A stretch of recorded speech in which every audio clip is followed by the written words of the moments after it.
раиси вилояти Хатлон Қурбон Ҳакимзодаро раиси ноҳияи Хӯросон ва масъулини дахлдори ташкилоту муассисаҳои ноҳиявию вилоятӣ пешвоз гирифтанд. Сараввал раиси вилоят бо ҳамроҳии масъулини ноҳия аз рафти корҳои сохтмонии пули калони обгузар воқеъ дар деҳаи Пахтуободи ҷамоати деҳоти ба номи Садриддин Айнӣ дидан карданд, ки дар он мутахассисони чинӣ бо ҳамроҳии сокинони маҳал корҳои сохтмониро ба анҷом мерасонанд. Ин мавзеъ низ дар рӯзҳои офати табиӣ зарари ҷиддӣ дида буд ва бо назардошти зарурияти мавсими обдиҳӣ бо супориши раиси вилоят бояд ҳар чӣ зудтар ба истифода дода шавад. дар доираи сафари кории худ ба ноҳияи Хӯросон раиси вилоят Қурбон Ҳакимзода аз деҳаи Неъматулло Асадулло, ки дар он ҷо барои зарардидагони офати табиӣ хонаҳои истиқоматӣ бунёд мегардад, дидан кард. ба раиси вилоят иттилоъ доданд, ки айни ҳол 11 адад таҳкурсии хонаҳои истиқоматӣ пурра тайёр буда, 17 адад таҳкурсиҳои хонаҳои дигар то 60% ва боқимондаҳо то 35% омода буда, кор дар ин самт шабонарӯзӣ идома дорад.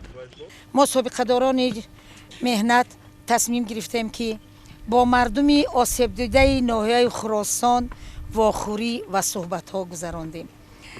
дар рафти суҳбат имрӯз дар ин майдон бинед, ки тамоми мардуми шаҳру ноҳияҳои вилояти Хатлон ва ҷумҳурӣ ҷамъ омадаанд. имрӯз ваҳдати ҳақиқӣ дар ҳамин майдон аст. ин дӯстию ваҳдат аст, ки имрӯз ҳама аз як гиребон сар бароварда ба мардуми осебдидаи ноҳияи Хӯросон дасти кӯмак дароз карда истодаанд.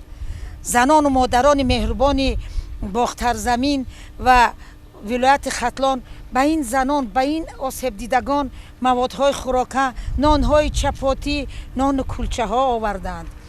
ин аз он гувоҳӣ медиҳад, ки мо истиқлолият дорем, мо пешвои муаззами миллат дорем, ки имрӯз сартосари ҷумҳурии Тоҷикистон барои аз ин буҳрони иқтисодии хонаю ободии хонадонӣ баромадани мардуми ноҳияи Хӯросон кӯмаки башардӯстона карда истодааст.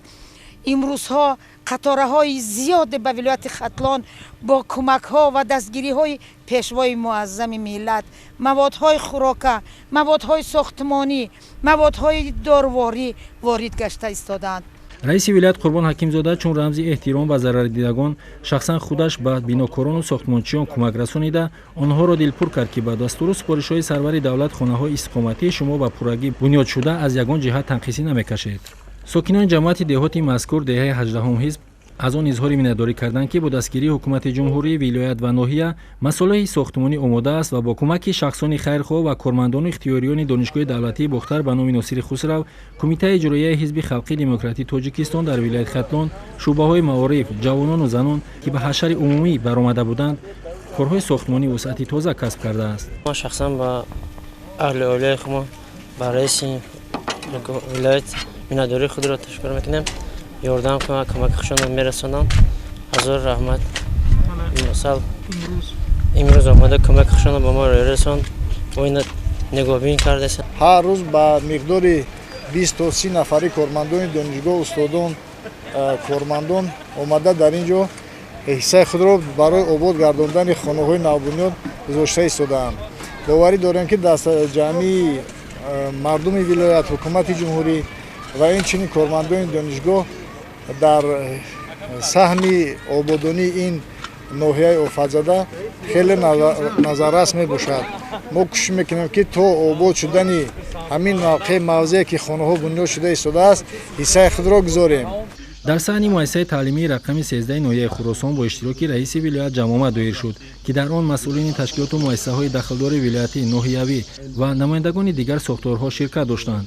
раиси вилоят қайд кард, ки ба иҷрои корҳои сохтмонӣ ва сифати он аҳамияти ҷиддӣ дода, бояд ҳарчӣ зудтар сохтмони хонаҳои истиқоматии шаҳрвандони зарардидаро ба итмом расонем. дар ин ҷо ба раиси вилоят иттилоъ доданд, ки мувофиқи нақша қисмати зиёди супоришҳо, аз ҷумла корҳои равшannамоӣ, таъмини масолиҳи сохтмонӣ, корҳои безараргардонӣ дар хаймаҳо, бо хӯроки гарм 2 маротиба таъмин кардани сокинони деҳа ва сохтмончиён, муайян ва бунёд кардани таҳкурсии бонгоҳҳои тиббӣ, трансформатор аз амалҳоянд, ки иҷрои онҳо таъмин шуда, дар рӯзҳои наздик таҳкурсии ҳамаи хонаҳои истиқоматӣ ба итмом мерасанд. мушоҳида гашт, ки бо истифода аз техникаҳои шахсони хайрхоҳ ва саховатпеша дар қисмате аз хонаҳо хишт оварда ба бардоштани деворҳо оғоз мекунанд.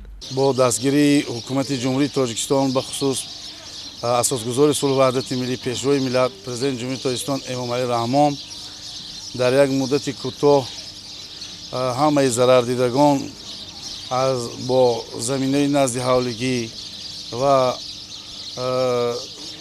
кӯмакҳои яквақта бо шифр, тахта, симент, арматура таъмин гардиданд.